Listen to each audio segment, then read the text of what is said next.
The Democratic Republic of Congo's army has donated dozens of army lorries to the Electoral Commission ahead of December's presidential poll.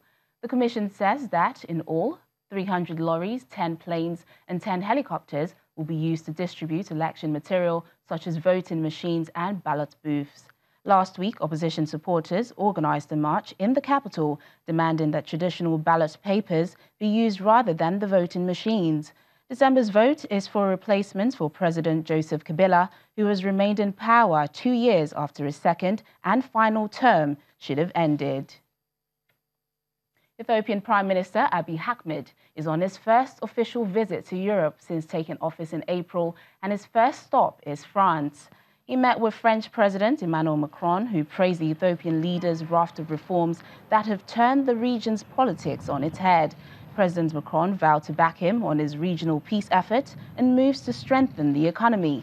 The two leaders discussed investment plans in cultural cooperation, urban development, and Ethiopian air transport development strategy, as well as signing 3 joint declarations.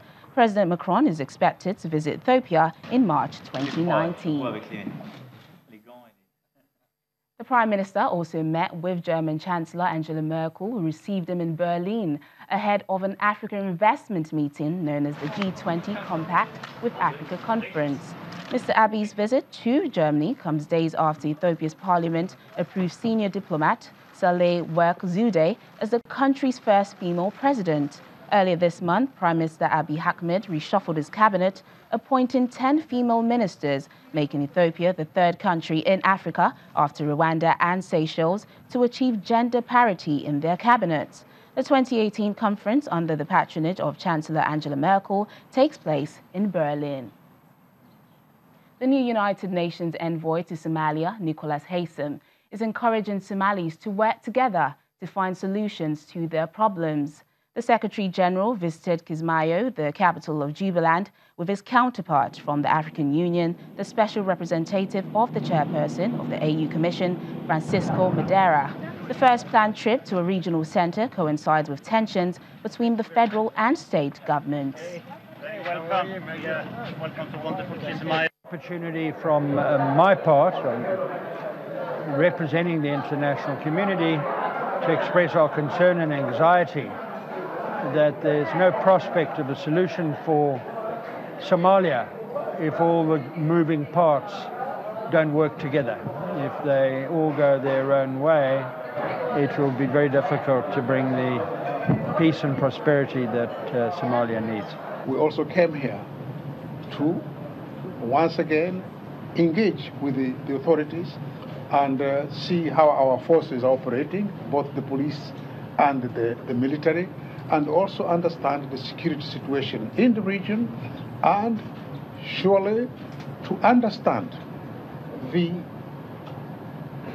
thinking, the details of the current political crisis. What does President Madobe think about this? What his ideas and all that? And I want to thank President Madobe because he has been very open with us. He spoke with us and he told us his feelings. This will help us to see how we can better be of use to Somalia, to its people, and to the federal member states. The World Health Organization says air pollution kills 7 million people each year, including 600,000 children, most of them from poor countries in Asia and Africa.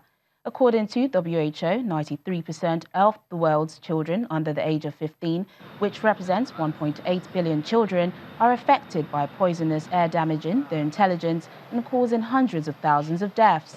WHO's Director for Public Health and Environment, Dr. Maria Neira, says about a quarter of adult deaths from heart disease, stroke and lung cancer can be attributed to air pollution.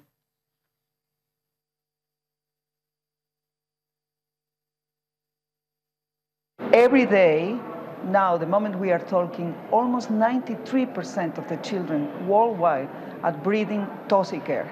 And these have terrible health consequences.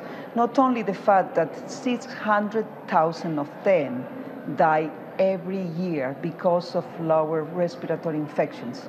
If a pregnant woman is exposed to air pollution, then the risk of having a preterm birth is very high. In addition to that, the baby will be on a very small weight. If you are exposed to air pollution, prenatal or postnatal, then the risk of having problems with the development of your brain is very important. We know that the children will have a problem with their neuro and cognitive development. More than 7 million deaths, premature deaths, are occurring every year due to exposure to air pollution. And for that, we need solutions. And those solutions are there. We need to call. This is an urgent call to everyone who can provide solutions, because we need to scale up dramatically the response to fight air pollution.